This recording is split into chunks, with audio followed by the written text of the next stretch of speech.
Well, good evening and welcome to this session. I have to speak English because the majority of the audience is Portuguese and speaks Portuguese, but I have one student that doesn't speak Portuguese, so it's better to speak English. Everyone can understand everyone else. I'm particularly happy today because we have two guests that travel around the world, one from Portugal, another one from Brazil. That are coming to share some ideas about Africa and Brazil and this relationship with China. They are here because they are part of a larger project that we have at the University of Macau that we started 2 years ago, pushing or trying to advance the studies on China and Portuguese-speaking countries. This year we had already 6 conferences on this topic for the very first time. This is the first time we are organizing this at the University of Macau. And today, within this idea of advancing the relations between, the studies on relations between China and Portuguese-speaking countries, we have 2 presentations. The first one addresses the diplomatic relations between Brazil and China. And everyone knows that today, this year is an important day, important year as we mark the 50th anniversary of the diplomatic relations, but also the 30th anniversary of the establishment of the first partnership. The first partnership that has been established by China was established in 1993, and it was precisely established between China and Brazil. And this was a model that has been replicated since then. And the second presentation, and the first presentation will be delivered by Professor Rodrigo from Minas Gerais, and is also here because of another project we have. We are developing a project on geopolitics of Brazil. Brazil deserves a good book about geopolitics. There is no any serious publication in English about geopolitics of Brazil. So this is what we're trying to give this contribution to the literature. The second presentation covers a little bit a wider topic. It addresses Africa and China, and it will be delivered by Professor Katia from ISCTE, from Lisbon. Professor Katia is well known. I don't need to introduce Professor Katia. I think everyone around in this class, in this room, knows her. But I would like to highlight the way she's addressing this idea of China and Africa. And I think today or this evening we will see a different approach, at least a different perspective of normally when we look at this topic, China and Africa. And before I give the floor, I would like also to introduce Professor Fatima from Mozambique. She's here, she's part of the same project, and she already delivered 2 conferences on the Mozambique-China diplomatic relations, and she will be leaving the day after tomorrow, I guess. But she is the first one that has been invited for almost 60 days to be here in the larger project that we run at the University of Macau. Last but certainly not the least, I would like to convey my gratitude to Dr. Alexandre Leitão, the Consul General of Portugal to Macau and Hong Kong. It's an honor to have you here. Unfortunately, we have to speak English, but anyway, I think it's something that we all can go over. The floor is yours. Please enjoy these moments together, and I would like to pass the floor to Professor Rodrigo. Thank you very much.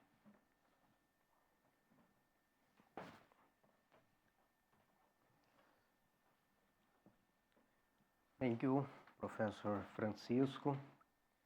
My name is Rodrigo from Brazil. It's an honor for me to be here. Thank you, Fundação Rui Cunha, for opening this space for this kind of discussion. Good evening, everyone. Boa noite a todos. I'm gonna discuss with you China-Brazil diplomatic relations. Well, this year is an important year for the relationship between China and Brazil. We now in 2024 we celebrate the 50th anniversary of the establishment of Sino-Brazilian relations, and last year 2023 marked the 30th anniversary of the establishment of the strategic partnership between China and Brazil. So this project, we have been discussing the diplomatic relations between Brazil and China over the decades and reflect on future scenarios.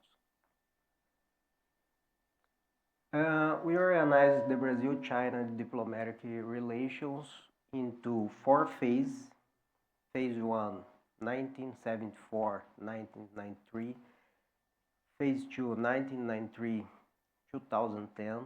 Phase 3, 2010-2024. And now a phase 4 that we will discuss in the next steps. Here we are in 1961. In 1961, the Vice President João Goulart visited China for the first time. It was the first head of state to visit China in history. However, this is not the beginning of the relationships between Brazil and China. This is the beginning. 1974, both governments opened embassies in their capitals, but that was all at that time. And here we have an interesting moment for the discussions between Brazil and China. We are in 1982, 1984. The Chinese diplomat Gao Kenshin, who served 3 times in Brazil, saw Figueiredo's visit as a watershed when the Brazilian political leaders ceased to perceive China as an ideological problem and started to see it more as other developing country with shared interests. They said at that time, we left behind the past of lack of confidence and turned the page. Before that visit, we had been tried in vain to broaden the relations beyond trade. He compared that moment with the more difficult scenario of the mid-70s when the political difference and the mistrust were still big and make it difficult to establish a close partnership. Here, in this slide, Deng Xiaoping introduced China's foreign policy when meeting the Brazilian President Figueiredo at the Great Hall of the People in Beijing in 1984. We are considering this moment, 1984, as the moment when China tried to create a soft cooperation. For the first time, when this expression was applied to integrate the global South. Here we are in 1988. Deng Xiaoping meets with the Brazilian President José Sarney in the Great Hall of the People. This is interesting. Deng told Sarney that as China and Brazil were at similar development stages and similar levels of economic development, the two countries should seek to work together. And during Sarney's visit, the two countries signed the protocol on the approval of the research and production of the search resource satellite. This is for this moment was the first time of a kind of cooperation, soft cooperation in the history. And here in 1993, Zhu Hongjin visited the usual spotlights that Brazil liked to show to Chinese authorities. The Manaus Special Development Zone, Zona Franca de Manaus, and the Carajás Mining Complex, it doesn't exist anymore, and the Itaipu Dam. Ambassador Abner, traveling with Zhu Hongjin from to Foz do Iguaçu to São Paulo, suggests the term strategic partnership to describe Sino-Brazilian relations. Then that's why we consider 2023 as the 30th anniversary of the establishment of a strategic partnership between Brazil and China. This is part of the book of the former Brazilian president, Fernando Henrique Cardoso. Fernando Henrique Cardoso told, "We know what to do about Europe and the European Union, but what about Russia and beyond? China, India, until what point they are strategic partners, as we say. Does a Brazil, China, Russia, India relationship truly make sense?" So at this moment, Brazil was not sure about what to do with the partners in the world, according to Fernando Henrique. And here we are in 2004, the Brazil-China High-Level Commission for Coordination Cooperation, COSBAN, was created. This is under Lula's first term.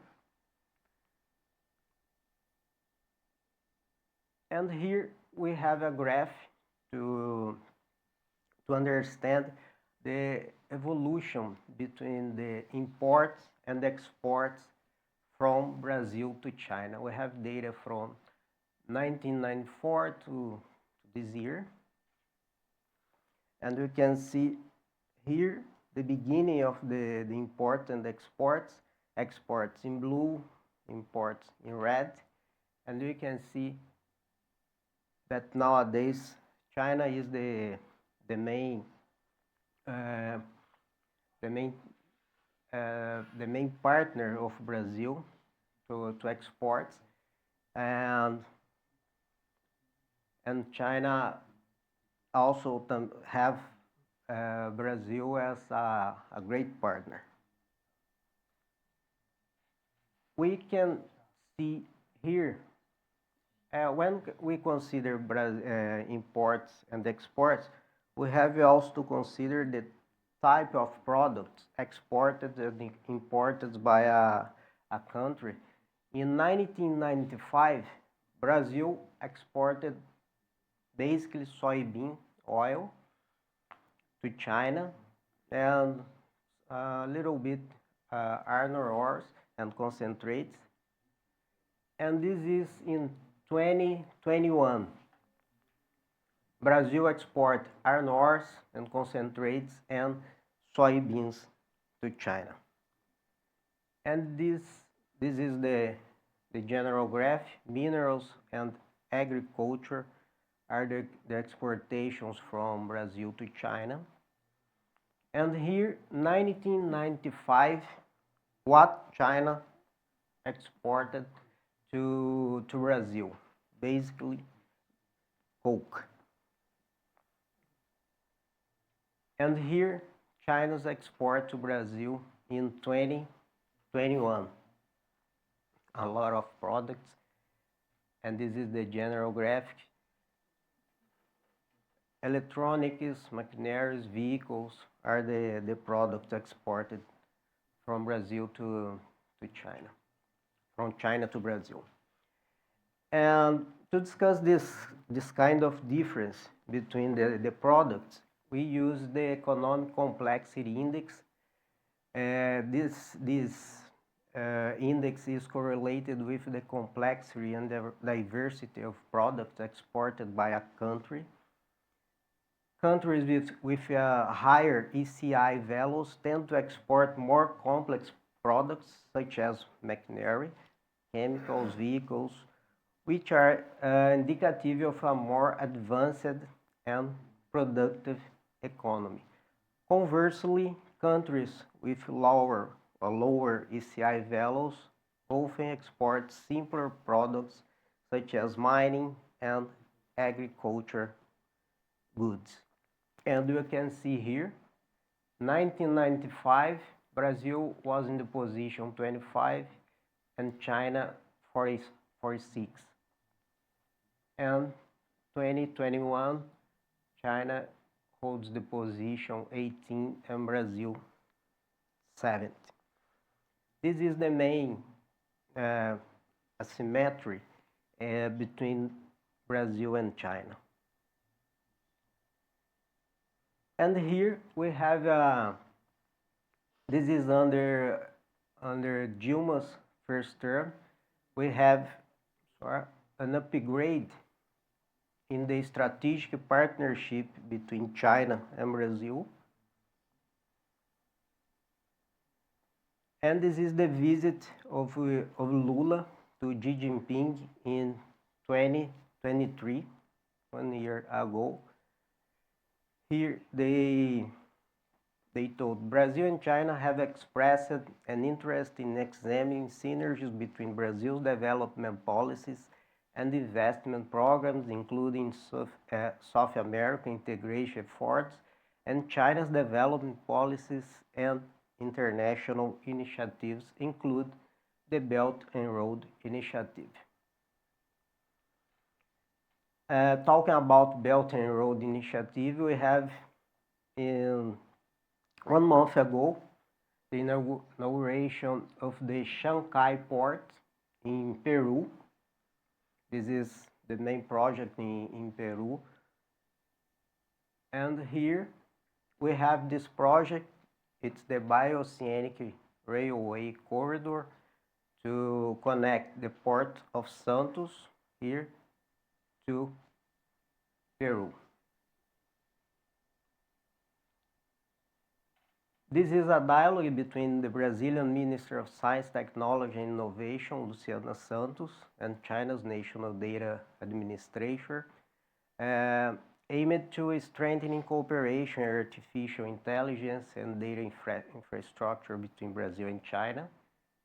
I'm gonna be more fast. The partnership in the technological field between Brazil and China has emerged as one of the main focus in the relations between the countries. This is an analysis that we are doing. On the one hand, Brazil seeks to integrate into the global value chains of advanced technology with private investments in research, development, and production to boost the export of chips and solar panels. On the other hand, China needs an outlet for its war with the United States over chip production and use in artificial intelligence environment. Our analysis, the strengthening of economic relations between Brazil and China can be seen as an opportunity for Brazil to position itself as a relevant player in emerging sectors such as technology and biotechnology. And Brazil, with the objective of increasing its competitiveness on the global stage, recently approved a law strengthening the semiconductor industry. It's called Brazil Semicon. The Brazil Semicon program provides for about $5 billion in research and development investments focused in the production of chips and other advanced technologies. This is an initiative. This initiative is part of a broader effort by the new Brazilian industry, which seeks to drive digital transformation in the country. We are discussing the demanding for Chinese companies to invest in this area. And this is associated to the last discussion. The Brazilian ambassador to China, Marcos Galvão, during the launch of the book Brazil, the New Internet Frontier, highlight the need for more Chinese entrepreneurs and businessmen to invest in the Brazilian digital market. And this is about the G20 summit last 2 weeks ago. The Rio de Janeiro Declaration, the outcome of the social G20, reinforced the call for social movements for global justice, the fight against hunger and climate change, and urged international governance reform. This is about the Global Alliance Against Hunger and Poverty. This is Xi Jinping's 8 priority actions discussed in the G20.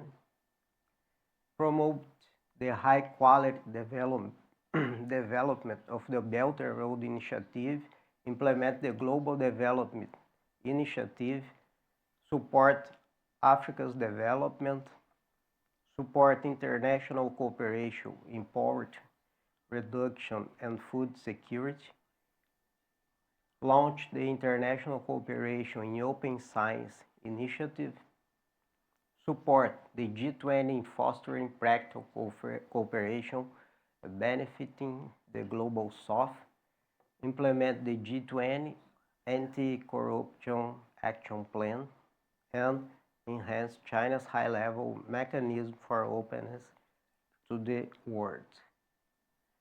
And this is the state visit of President Xi Jinping to Brazil. Xi Jinping told the relationship between Brazil and China is at the best moment in history. They signed 37 new bilateral agreements. And President Lula announced an upgrade in the bilateral relation, now classified as a strategic global partnership within the framework of a community of shared future for a fair world and a sustainable planet. This is just a compilation of the phase, and are the main areas, the critical areas for a long-term collaboration: sustainable infrastructure, energy transition, artificial intelligence, digital economy, health, aerospace. And the two nations formalized agreements in various areas. And the next major diplomatic meetings between the two leaders will be COP30 and the BRICS Summit, both in 2025. This is the final phrase. I very like this phrase. Brazil's former Minister of Foreign Affairs, Azeredo da Silveira, said that the Brazil-China relation is like an elephant.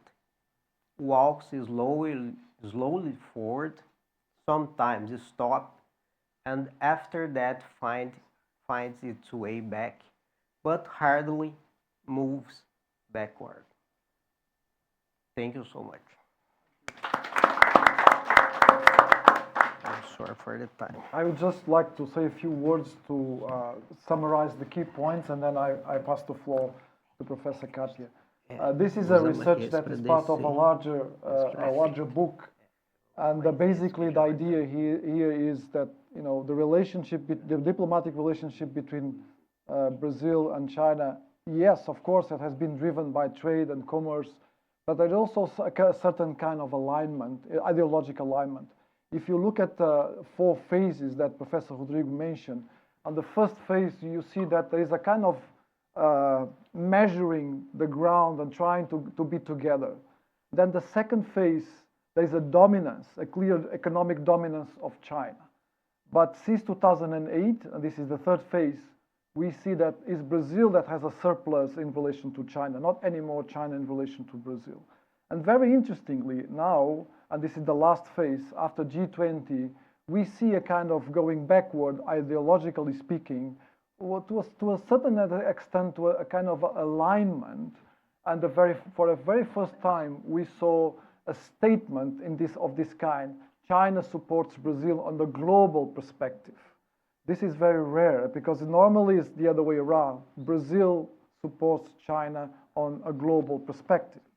So what we are seeing now, and this is one of the points of the book, is Brazil is moving from a kind of simple bilateral relations between Brazil and China, and Brazil is positioning itself as a kind of pivot between the great powers.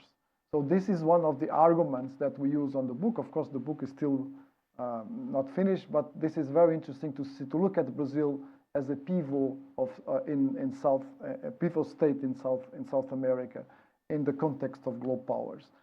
And this gives us the opportunity to move to the second topic, in which we are going to look from China to Africa and from Africa to China, and to see that Africa has always been a priority in terms of the globalness of China.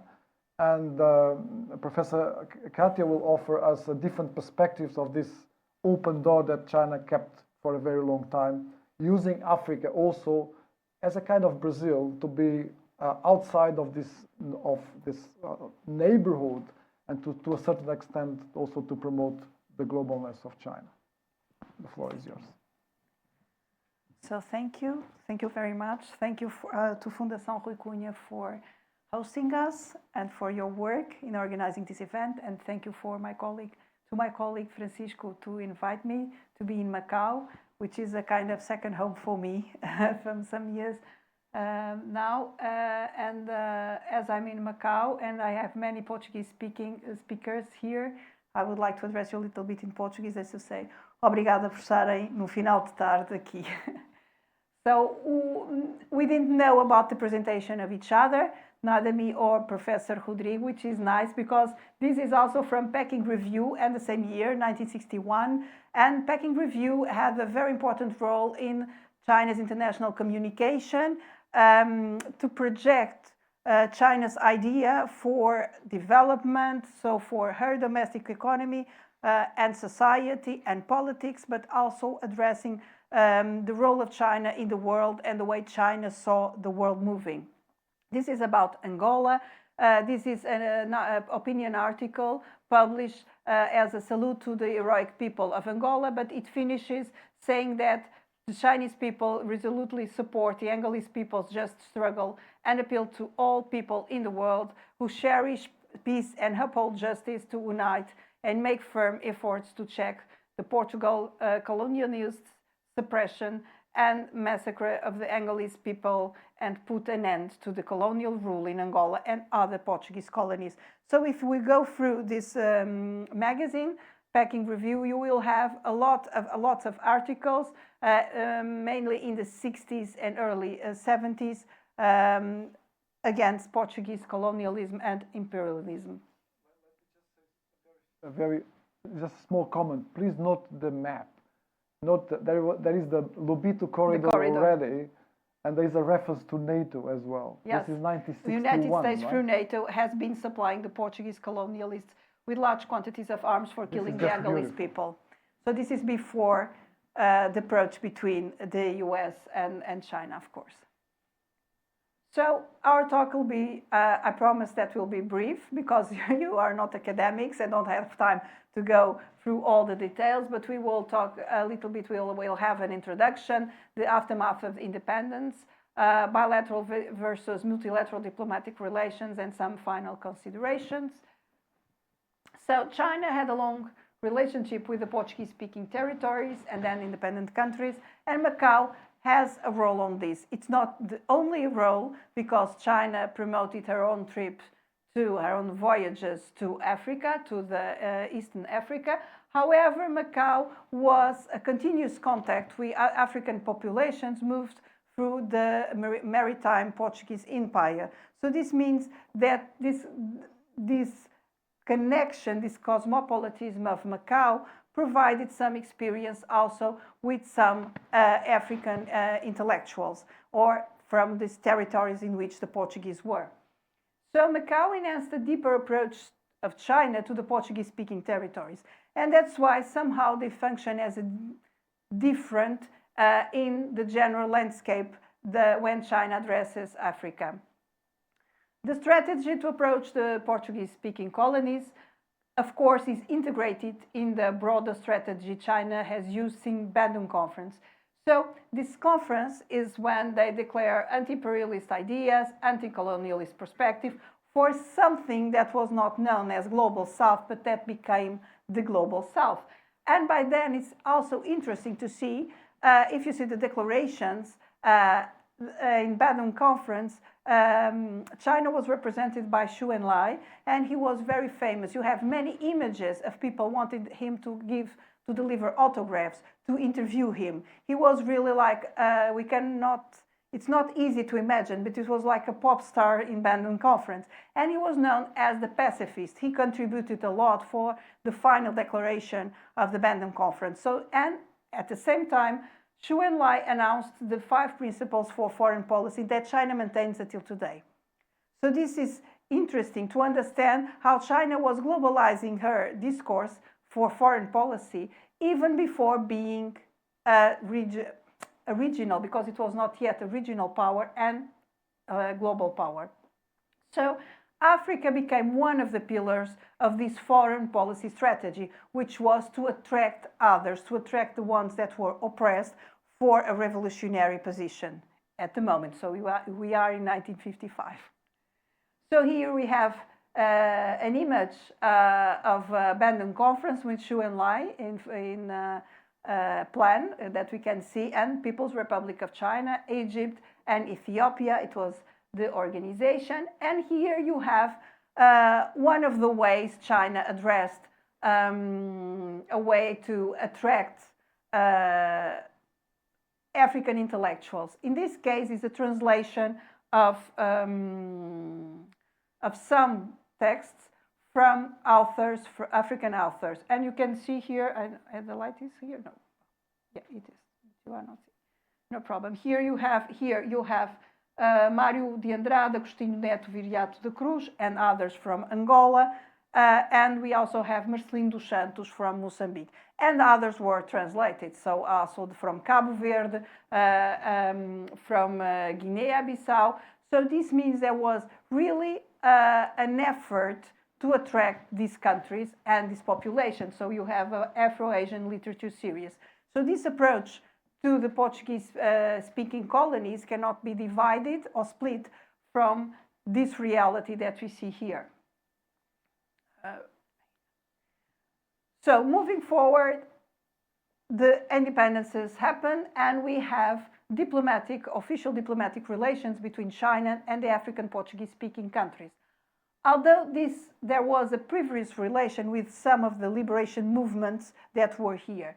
So in Guinea-Bissau, we have an intervention, but it's not such an obvious intervention. But in Angola, in Mozambique, the intervention is very obvious. In Mozambique, China will support Frelimo, and in Angola, it starts to support MPLA. That's why Viriato de Cruz from MPLA lives in Beijing for a while, and dies in Beijing, so he is a long time there. But then the supporters of Agostinho Neto ban Viriato de Cruz, and MPLA starts to be much more connected to the Soviet Union. And by then, we have the split between China and the Soviet Union. So there's a complexity underground where this is flourishing, so where all these liberation movements are flourishing.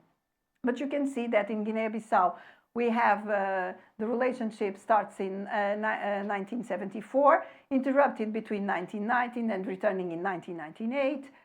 Mozambique, 1975, immediately after the independence, like in Guinea-Bissau. São Tomé e Príncipe, immediately after the independence, 1975, with an interruption between 1997 and 2016. Cabo Verde, 1976. Angola, 1983. Because of this reason, China stops providing support to MPLA and starts supporting FNLA and UNITA. So there's a problem then where they don't participate in the period of the civil war, but they have this historical background of supporting movements that were not the ones in power. So what happens is that the process with Angola takes a little bit longer, but then they already immediately after 1983, they sign a partnership. So this means that the problem was, they don't have any more a problem, and the problem was solved by then. Timor-Leste since 2002, not 20 in this case, in 2002, because it's the date of the independence, so it's immediately after. What I want to share with you very briefly, so I think this helps us, is a chronological table like we are in school, but it's just because I think it helps us to understand China's foreign policy addressing the Portuguese-speaking countries. So in 2000, we have the Going Out diplomacy and China-Africa Forum. But before that, in 1996, we had the visit of President Jiang Zemin to Africa. And this official visit, he doesn't visit any Portuguese-speaking country, but he visits several African countries, and some of these countries are neighbors from the Portuguese-speaking countries. In fact, they don't need to visit the Portuguese-speaking countries because countries like Mozambique and Angola had strong bilateral relations by then. So there was not the need to improve this kind of relationship. But in fact, all these countries enter in this forum, China-Africa Forum. And even the ones like São Tomé that have a period that don't have relations with China because they are attracted to have relations to Taiwan, they also participate somehow in this forum. So China never closes the way, a little door or a window to a country when she has interest on the country. So this is something that is very characteristic from the foreign policy, Chinese foreign policy. In 2003, there is the creation of the Forum Macau, which is interesting because the Portuguese-speaking, African Portuguese-speaking countries start to have two different forums, two multilateral forums, organized and led by China, in which they participate. So this is interesting for the Portuguese-speaking countries. And the Shanghai Cooperation Organization starts its activity. So this means that China has a going out diplomacy and starts to have different organizations, international organizations, that are inspiring in her leadership. So basically, China proposes her own organizations, international organizations. Although the model for these forums is a model based on the approach the European Union had to the regions, to ACP region, to CELAC region. So it's based, the model is inspired, but not totally the same model. In 2004, we have the China-Arab State Forum, the plus. In 2009, the BRIC, and 2011, BRICS, because South Africa joins. And 2013, President Xi Jinping announces the Belt and Road Initiative, and 2014, China's forum, China-CELAC. This means that this is the last regional forum that China would create. 14 years have passed, but this in historical time is too quick. And if we look to the geographic approach, is broader. So it means that China begins by Africa, but the project is not to stay in Africa. So this is the first step out, is Africa, not the final step. And this also means these countries, like the Portuguese-speaking countries, have an important role to support this going global strategy that China starts to have by this time. And it's very interesting that only in 2014 they announced and created the Foreign China CELAC. It's after the Belt and Road Initiative announcement, because then with the Belt and Road Initiative announcement, it is clear that China is not only a regional power, China goes global. So it's not going out, it's going global. So this is interesting because in this phase, the African countries already are engaging, but we have a new perspective of engagement. So for the Portuguese-speaking countries, what we have is that these two forums will be added to the bilateral traditional relations, diplomatic relations these countries had. And now we assist to a mix of bilateral and multilateral relations. Of course, that for big countries such as Angola and Mozambique, these kind of forums have a significance, and for the smaller countries, they have another significance.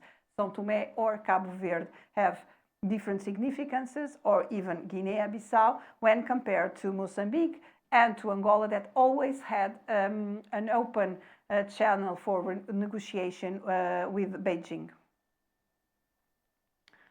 So here what we have the FOCAC, we have the Forum de Macau, and we have some visitors, but one is lacking. So here we have with the president of Mozambique, here with Guinea, here with Angola, here with São Tomé, and it misses one.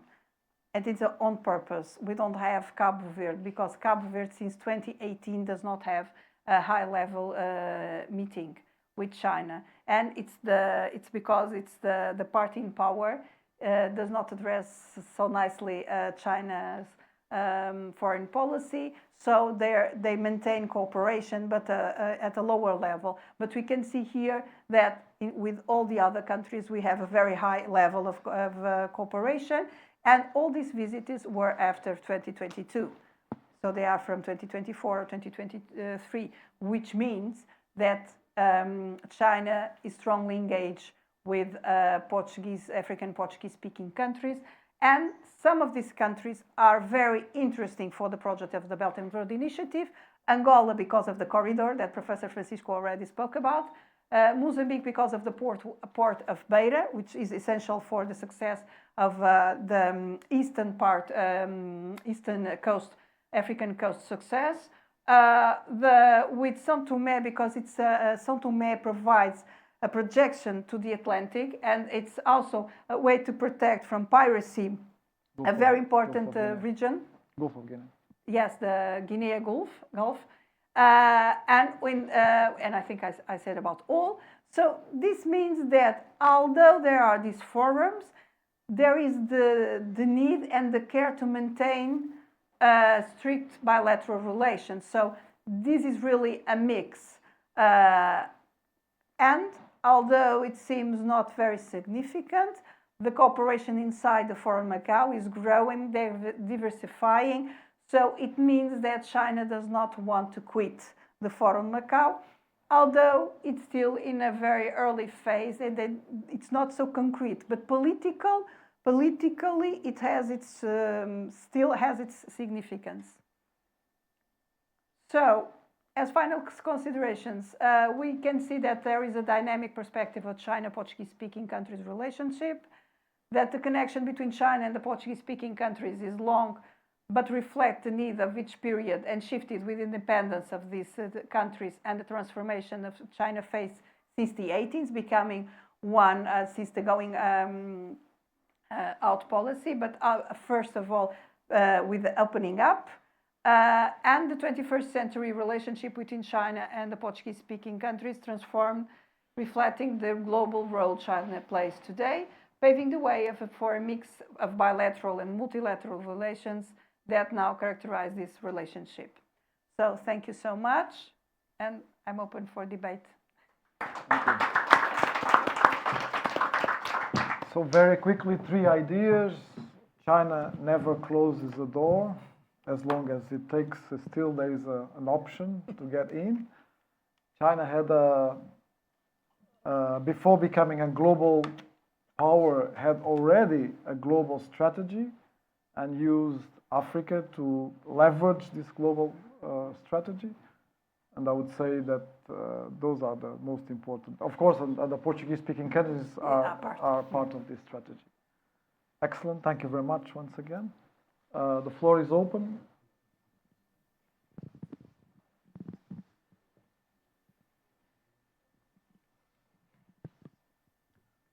Well, if no questions, I can. We have been talking about all of this for more than 1 week now. I think we already exhausted all the questions, but anyway, it's interesting, and most of our students ask why Brazil did not sign the Memorandum of Understanding to be part of Belt and Road, and why all the other Portuguese-speaking countries are already signed, and all of them have also signed different types of partnerships. And this is interesting. When you look at the relationship between China and Brazil, Brazil is looking for a special position within the Portuguese-speaking countries. And this is particularly clear after the recent events of G20. And in this place, 3 weeks ago, we had Professor André, and someone asked this question, and Professor André mentioned that Brazil is going to sign the Memorandum of Belt and Road very soon. And actually, we had the G20, we had a lot of agreements, and still no any kind of agreement on Belt and Road, the Memorandum of Understanding of Belt and Road. So this is interesting because Brazil is playing, in my point of view, and please correct me if I'm wrong, playing 2 different strategies. The one is the South America strategy, trying to be very close to all the neighbors and using the neighbors to leverage a different relationship with the global powers. Brazil still maintains a very strong relation with Russia, very strong relation with the European Union, very strong relation with, there is even now a new organization called IBAS, right? So with relation with India, the South Africa, and you know, China is one of them. It's very interesting to see that Brazil does not see itself as a regional power, but it sees itself as a regional power with a role to play in the great powers, you know, competition. And if you, as Professor Rodrigo mentioned, this has been the result as a baby steps approach between Brazil and China. I don't want to talk all the time. As for me, it's quite simple to continue to talk, but this is for you, not for me. Yes. Thank you very much for wonderful presentations, very informative. I have a question for Katia, which is, what do you make of this Biden visit to Angola and US-Angola relations? Thank you very much. Thank you for the question. So Angola, the US were always present in Angola. They never went in Angola. There is this idea that they were getting out of Angola. There is a moment when there is some tension during the presidency of Eduardo Santos, but they never got out. And since this corridor Lobito, which is so attractive for China, is also attractive now for the US. So they announced a big amount of investment there. And I think this visit in the late exercise of power for Biden presidency. Late exercise of power. Yes, like because he's leaving now. It's just to be a political message, because he can sign some agreements. And this will do what? This will be something that next presidency has to accomplish, although doesn't have signed. So the issue here is he wants to compromise the US in the competition with China there. And there is an open competition, it's assumed by everyone, so there is an open competition there between, like there was between Soviet Union and United States during the Civil War. Now it is again for the economic war or technological war. And this can change the plans that China has for Western Africa, Western coast. So this might be very interesting for China. So I'm certain China is looking to this visit with very careful eyes. But it's something that since 2018, 2019, we started to feel, the ones studying about this kind of relations, that the US were becoming more and more present. And the 2 last years, a lot. In 2022, 2023, there were lots of technical visits, more cooperation, and more American investment in Angola. And also a new position by the Angolan government. So President João Lourenço opened the floor for negotiation with different sides. Although when he took the power, he said, I don't know if you remember this, but he said, let's make Angola like China. Let's implement Chinese model for Angola's development. So he did not do that, and is trying to balance between the two powers now. I would like to say something about this as well. If you look at the national development plans of Angola, and the Consul General knows very well Angola, there are 3 points that are very important for the Angola government at the moment. The one is Lovico Corridor. Yes, we already talked about that. But there is 2 more. One is energy, and the other one is connectivity. There is a number of logistic bases being developed right now. And when you look at this, all these plans, they depend very much on the regional context. And if you look at the regional context, I would say, as you just mentioned, the US presence is already late, because there's a lot of things happening in the regional context that, of course, for Angola government, it's good to have another partner. But whatever partner will be, now the game is a little bit different, because now Angola has a concrete plan how to develop their own country, which we didn't have this like 10 years ago. And the second point is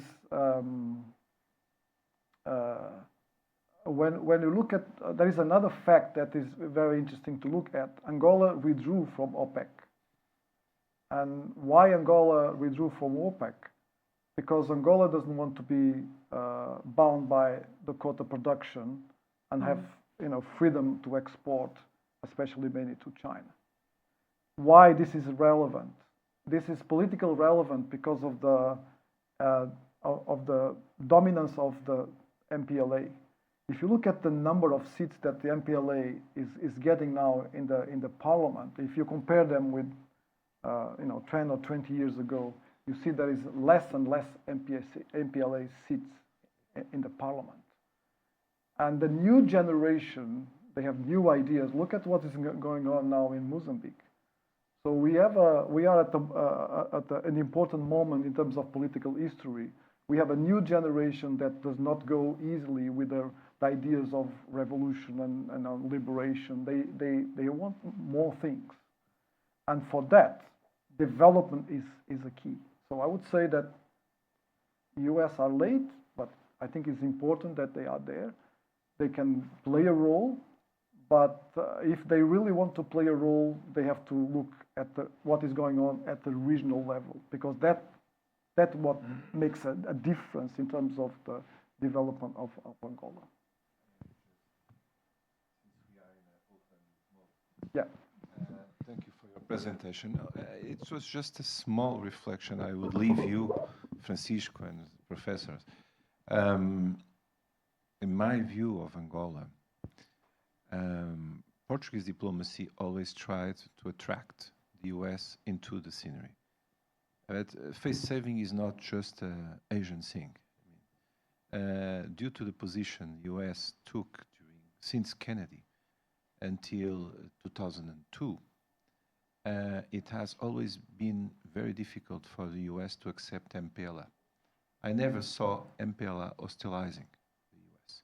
I saw the US refusing to work with MPLA.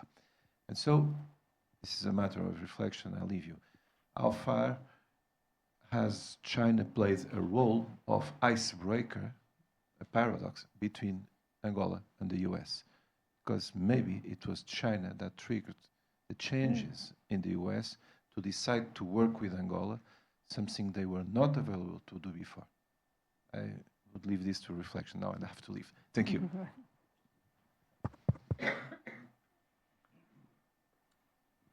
Want to comment on that? Can I make a question? Yes. Thank you for both by excellent presentation. I would like to hear a comment. I understand the interest of the big players in Angola, rich country, but what is the importance of the President of the United States visiting Cabo Verde just, I think, last week? And if you can clarify a little bit better why you didn't put the photo of Cabo Verde in your slide? Thank you. So I didn't put because since 2018 there is not a high-level visit, which means that the Cape Verdean president and prime minister did not see a counterpart, so at equal level. What happened? Why Cabo Verde is important? Cabo Verde is very important because Cabo Verde is not only about islands and land; it's also about all the maritime area that it takes. It's one of the biggest. It's like Portugal. We have more sea than land. So this projection is very important because you are almost in the middle of the Atlantic. Your projection of your shelf is until the middle of the Atlantic. You are responsible for a major part. Cabo Verde is responsible for a major part of sovereignty in that in the Atlantic South. So if China wants to make something that was revolutionary, which is, I don't know if you are aware, but all the trade is made by northern routes or ports, which means that first we go to a relevant northern port and then we make the distribution for the south.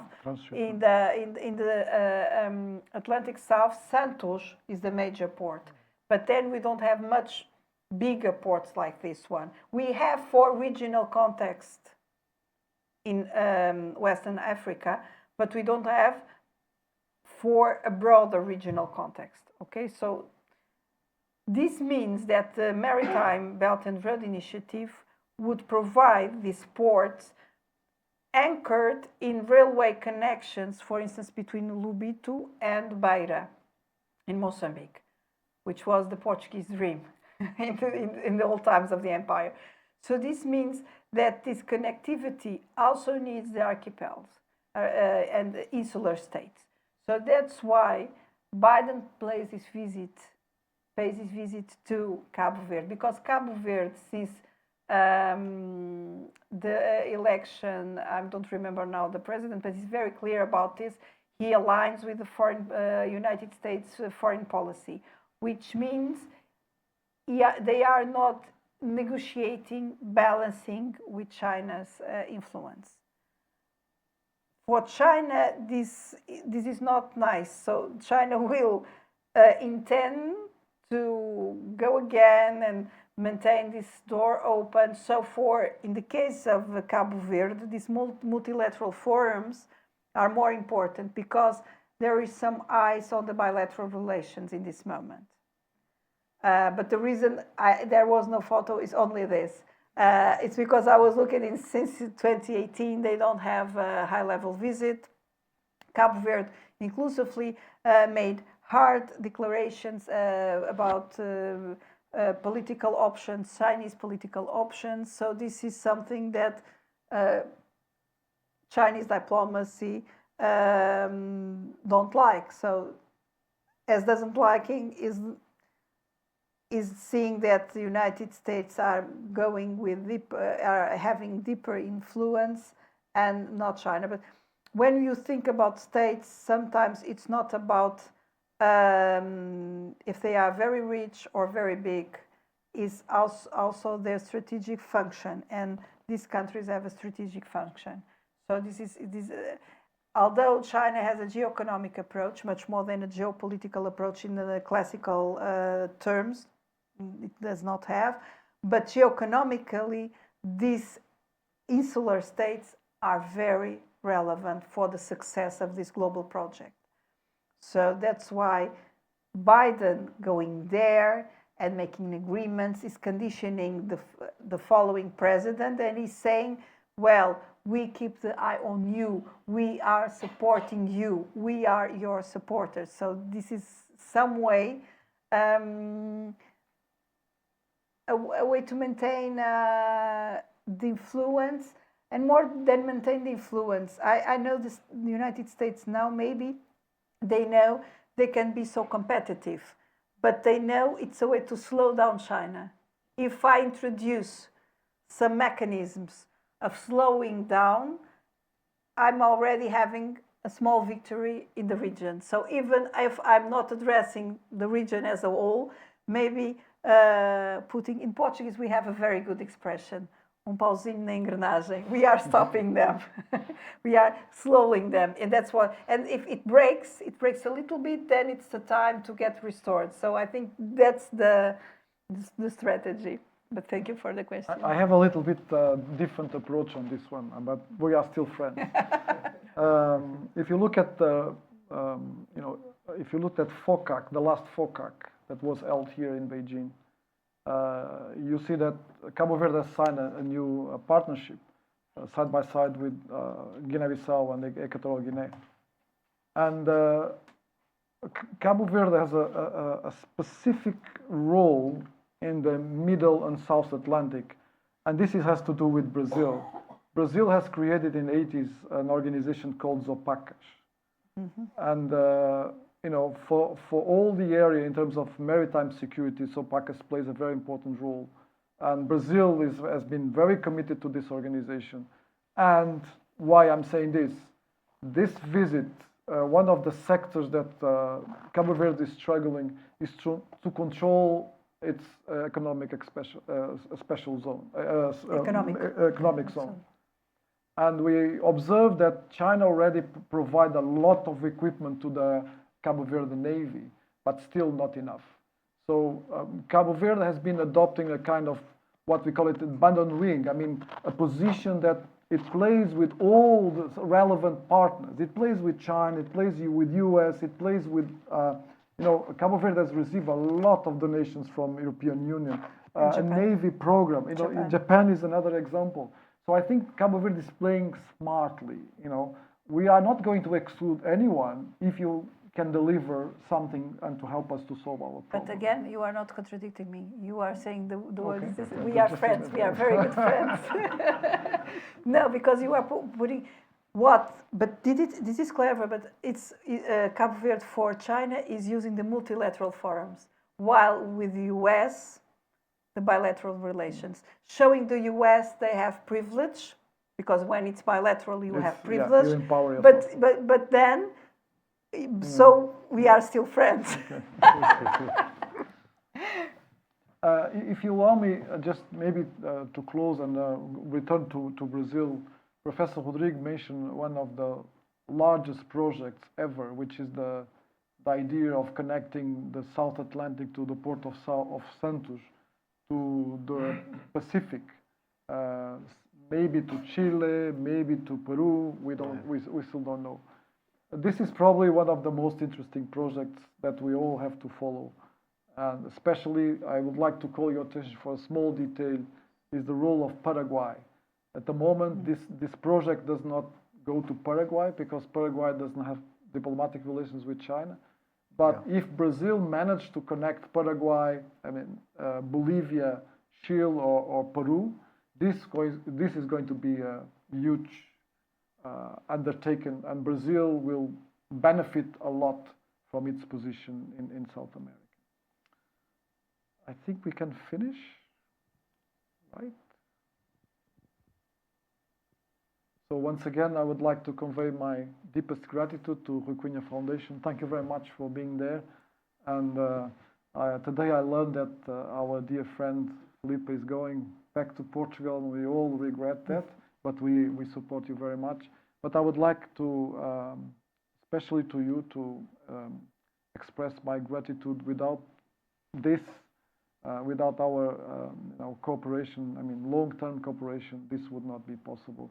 And I personally would like to thank you, all your care and all your attention, with not only with the University of Macau, but with other institutions in Macau. I truly wish you all the best, and we are all going to miss you very much. To all of you, thank you very much for taking your time and being here.